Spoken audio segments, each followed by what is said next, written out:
Students, आज हम आपको एक्सप्लेन करेंगे आरोह काव्य खंड के घर की याद के आगे के पद। पिताजी ने कहा होगा, हाय कितना सहा होगा, कहाँ मैं रोता कहाँ हूँ, धीर मैं खोता कहाँ हूँ। हे सजीले हरे सावन, हे कि मेरे पुण्य पावन, तुम बरस लो वे ना बरसे, पांचवे को वे ना तरसे। मैं मज़े में हूँ सही है, घर नहीं हूँ बस यही है, किंतु यह बस बड़ा बस है, इसी बस से सब विरस है। किंतु उनसे यह ना कहना, उन्हें देते धीर रहना, उन्हें कहना लिख रहा हूँ, उन्हें कहना पढ़ रहा हूँ। काम करता हूँ कि कहना, नाम करता हूँ कि कहना, चाहते हैं लोग कहना, मत करो कुछ शोक कहना। स्टूडेंट्स, हमने अपने पिछले वीडियो में इसके संदर्भ प्रसंग आपको बताए हैं, आप उसके अनुसार भी लिख सकते हैं और इसमें इस तरह से भी लिख सकते हैं। संदर्भ शुरुआत में प्रस्तुत पंक्तियां भवानी प्रसाद मिश्र जी के द्वारा रचित कविता घर की याद से उद्धृत की गई हैं। यह कविता भवानी प्रसाद मिश्र जी के जेल प्रवास के दौरान लिखी गई है। इसके पश्चात आप व्याख्या लिखेंगे। जब एक रात निरंतर वर्षा हो रही थी तो कवि के मन मस्तिष्क में घर की यादें समाहित और सक्रिय हो जाती हैं और उसके परिणाम स्वरूप इस कविता के माध्यम से अपनी पीड़ा व्यक्त करते हुए कहते हैं कि माँ की बातें सुनकर पिताजी ने अपने मन में सारी पीड़ा को समेटते हुए कहा होगा कि मैं रो नहीं रहा हूँ और ना ही धीरज खो रहा हूँ। जैसा कि हमारे यहाँ पुरुष का रोना सभी को एक धीरज जैसा खो जाता है, इस तरह का प्रतीत होता है। महिलाओं या लड़कियों का रोना एक स्वाभाविक माना जाता है, लेकिन किसी पुरुष का रोना बहुत कष्टदायक माना जाता है और हम सबको भी ऐसा लगता है। तो यहाँ प्रस्तुत कविता के माध्यम से यही कवि ने व्यक्त किया है कि पिताजी ने माँ की सारी बातें सुनकर भी अपने सारी पीड़ा जो है, अपना जो दुख है, अपनी जो तकलीफ़ है, अपने पांचवें बेटे को घर में ना पाते हुए वो जेल में है, इस बात की बहुत तकलीफ़ को अपने मन में समेट लिया और अपने सारे दुख को समेट लिया। और फिर भी आँखों से आंसू जो झलक जा रहे हैं, तो उन आंसुओं को भी छुपाते हुए वे कहते हैं कि मैं रो नहीं रहा हूँ और ना ही मैं धीरज खो रहा हूँ। यानी अपनी जो तकलीफ़, अपनी जो तड़प, अपना जो दुख है, उसको अंदर के अंदर समेटने का प्रयास कर रहे होंगे पिताजी। उसके पश्चात कवि आगे कहते हैं कि कवि सावन को संबोधित करते हुए कहते हैं कि हे सजीले सावन और हरे सावन, तुम पुण्य पावन हो, तुम चाहे जितना बरस लो, किंतु मेरे माता पिता की आंखों से आंसू ना बरसे, वे अपने पांचवें बेटे की याद में दुखी ना हो। आगे कवि कहते हैं कि वे अच्छी तरह से हैं, मज़े में हैं, आनंद में हैं, बस फ़र्क इतना है कि मैं घर पर नहीं हूँ। कवि इस वियोग की पीड़ा को आगे व्यक्त करते हुए कहते हैं कि मेरा जीवन दुखमय हो गया है, मैं अलगाव का नरक भोग रहा हूँ। यानी वो घर से दूर है, जेल में है, तो इसको उन्होंने अलगाव शब्द इस्तेमाल करते हुए कहा है कि और अपने आप को बहुत अभाग्यशाली मानते हुए यही कहा है कि वे नरक को भोग रहे हैं। और आगे सावन को संबोधित करते हुए कवि कहते हैं कि तुम मेरे माता पिता से मेरे कष्टों के बारे में बिल्कुल भी ना बताना, बल्कि तुम उन्हें धीरज देते हुए कहना कि तुम्हारा बेटा जेल में लिख पढ़ रहा है, उन्हें कहना कि वह यहाँ काम कर रहा है और अपने देश का नाम रोशन कर रहा है, उसे अनेक लोग चाहते हैं, उनसे कहना कि वे शोक ना करें। यहाँ पर कवि दुखी हो रहे हैं और घर में उनके माता पिता बहुत दुखी हो रहे हैं और कवि अपने माता पिता की दुखी अवस्था को महसूस कर रहे हैं जेल में बैठकर, और इस अवस्था को महसूस करते हुए वे स्वयं भी बहुत अधिक दुखी हो रहे हैं और सावन को संबोधित करते हुए सावन से संदेश देने के लिए कहते हैं। इसके पश्चात नेक्स्ट पद है, और कहना मस्त हूँ मैं, काटने में व्यस्त हूँ मैं, वज़न 70 शेर मेरा और भोजन ढेर मेरा। कूदता हूँ खेलता हूँ, दुख डटकर ठेलता हूँ, और कहना मस्त हूँ मैं, यूँ न कहना अस्त हूँ मैं। हाय रे ऐसा न कहना है कि जो वैसा न कहना, कह न देना जागता हूँ, आदमी से भागता हूँ। कह न देना मौन हूँ मैं, खुद न समझूँ कौन हूँ मैं। देखना कुछ बक न देना, उन्हें कोई शक न देना। हे सजीले हरे सावन, हे कि मेरे पुण्य पावन, तुम बरस लो वे न बरसे, पांचवे को वे न तरसे।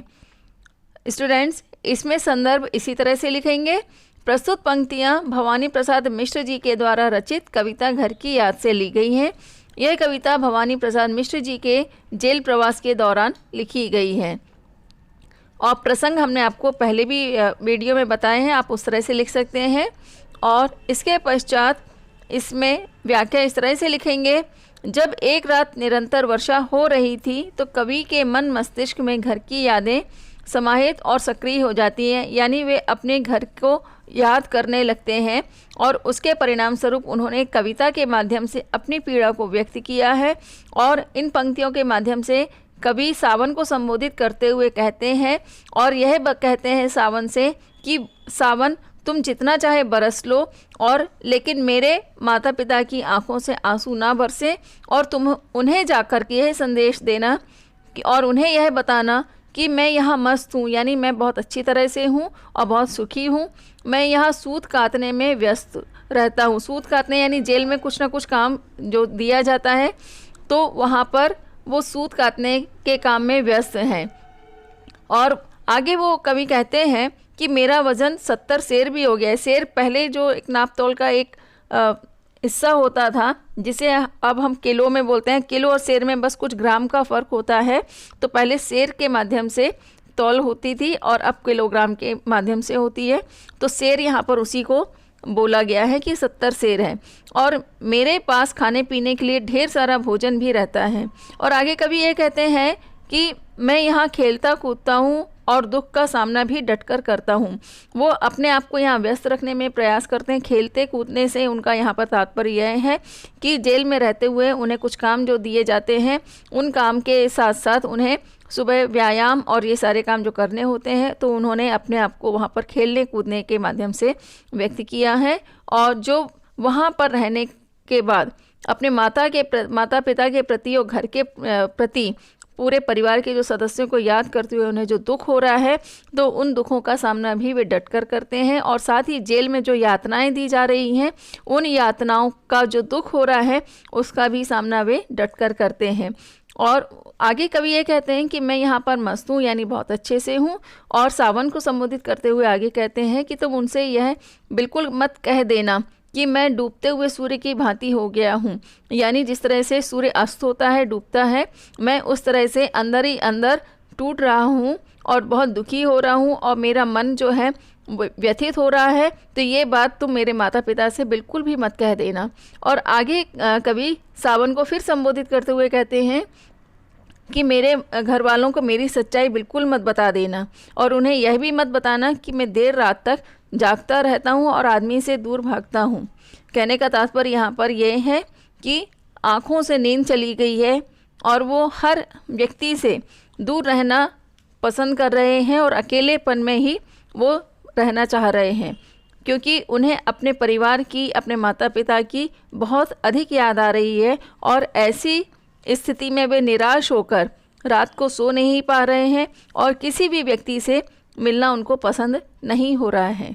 और आगे वो कहते हैं उन्हें यह भी मत बता देना कि मैं बिल्कुल चुपचाप रहता हूँ, और यह भी नहीं बताना कि मैं चिंता में इस तरह डूब जाता हूँ कि मैं खुद को भूल जाता हूँ। तुम देखना, सावधानी से बातें करना। यानी वो अपने माता पिता की तकलीफ़ को महसूस करते हुए अपनी तकलीफ़ को छुपा रहे हैं और सावन को संदेश देने के लिए कह रहे हैं कि उन्हें सब अच्छी बातें बताना, जिससे मेरे माता पिता बिल्कुल भी दुखी ना हों। और एक अच्छा पुत्र, एक अच्छा लड़का और एक अच्छी संतान ही ऐसा कर सकती है जो अपनी तकलीफ़ को छुपाते हुए अपने माता पिता को सुखी देखना चाहती है। और इसमें आगे वो कहते हैं कि हे सजीले और हरे सावन तुम पुण्य पावन हो। यानी सावन जो होता है उसको पुण्य माना जाता है और बहुत पवित्र वैसे भी माना जाता है, तो उसको इसी तरह से कवि कहते हैं कि तुम पुण्य पावन हो, तुम चाहे जितना बरस लो किंतु मेरे माता पिता की आंखों से आंसू ना बरसें, वे अपने 5वें बेटे की याद में दुखी ना हों। इसमें कवि ने बहुत ही खूबसूरती से कहा है कि सावन तुम जितना चाहे पानी बरसा लो, तुम जितना चाहे बरसना चाहो बरस लो, लेकिन मेरी माता पिता की आंखों से आंसू बिल्कुल भी ना निकले और वे मुझे याद करके बिल्कुल भी दुखी ना हो। बहुत ही खूबसूरत रचना लिखी है। और स्टूडेंट्स इसमें काव्य सौंदर्य इस तरह से लिखेंगे। इसमें हम आपको काव्य सौंदर्य पहले बता देते हैं क्वेश्चन आंसर से पहले। तो काव्य सौंदर्य जो आप इस तरह से लिखेंगे कि फर्स्ट नंबर डालेंगे काव्य सौंदर्य या विशेष और पहले लिखेंगे इस प्रस्तुत कविता में घर के मर्म को स्पष्ट किया गया है, यानी घर का जो दुख है, घर की जो याद आ रही है कवि को, उसमें स्पष्ट रूप से दर्शाया गया है। दूसरा इसमें लिखेंगे जेल प्रवास के दौरान जो उन्हें विस्थापन की पीड़ा सता रही है, मतलब घर से दूर रहने की जो पीड़ा सता रही है उसका बहुत ही खूबसूरती से वर्णन किया गया है। फिर नेक्स्ट लिखेंगे कवि को अपने परिवार के एक एक व्यक्ति याद आ रहे हैं, उनका इन पंक्तियों में बहुत ही अच्छी तरह से वर्णन किया गया है। फिर नेक्स्ट लिखेंगे सार्थक और मार्मिक इसमें वर्णन किया गया है। और इसके पश्चात नेक्स्ट आप लिखेंगे घर के आंगन का जो उन्हें याद आ रही है और बहुत ही तकलीफ़ हो रही है अपने माता पिता को याद करते हुए, तो उसमें इस तरह से लिखेंगे काव्य सौंदर्य कि मार्मिक वर्णन किया गया है। और नेक्स्ट इसमें और भी लिखेंगे कि गद्यात्मक रूप में कविता लिखी गई है। फिर इसमें लिखेंगे वाक्य विन्यास जो है गद्यात्मक, उनको कविता में बदल देने की अद्भुत क्षमता प्रस्तुत की गई है। और इसमें सहज और सरल लेखन प्रस्तुत किया गया है। और लास्ट इसमें लिखेंगे घर की अवधारणा सार्थक और मार्मिक दर्शाई गई है। इसके पश्चात क्वेश्चन आंसर्स लिखेंगे। क्वेश्चन आंसर्स में फर्स्ट क्वेश्चन है पानी के रात भर गिरने और प्राण मन के घिरने में परस्पर क्या संबंध है। स्टूडेंट इसका आंसर इस तरह से लिखेंगे पानी के रात भर गिरने और प्राण मन के घिरने में परस्पर संबंध कवि की बीती हुई स्मृति यानी उनकी जो यादें हैं और उस याद से होने वाली जो पीड़ा है यानी जो तकलीफ़ है, और पानी के लगातार बरसने के कारण कवि को अपने घर परिवार के सदस्यों की याद आ गई। यानी प्राण मन और रात भर गिरने, पानी जो रात भर गिर रहा है, उन दोनों के बीच में जो संबंध है उनकी बीती हुई स्मृति और उससे होने वाली पीड़ा से है इसका संबंध।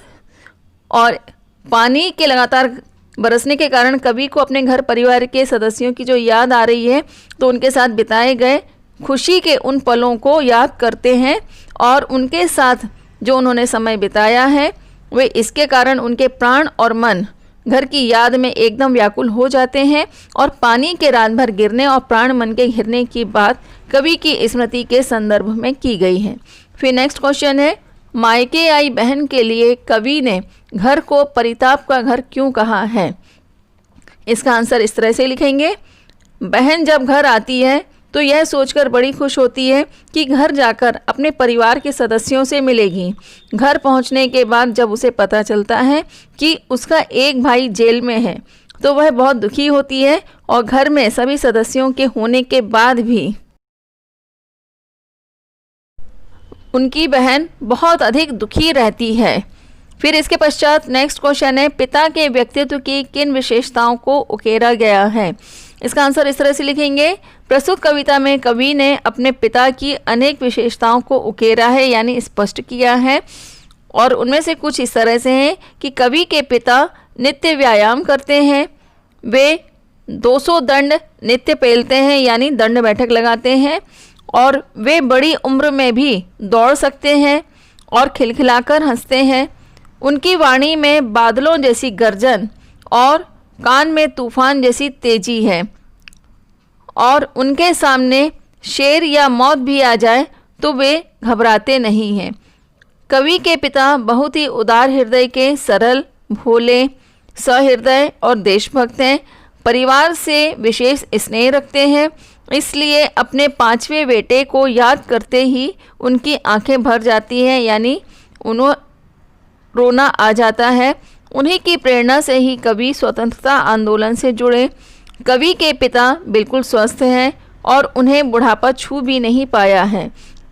इसके पश्चात नेक्स्ट है, निम्नलिखित पंक्तियों में बस शब्द के प्रयोग की विशेषता बताइए।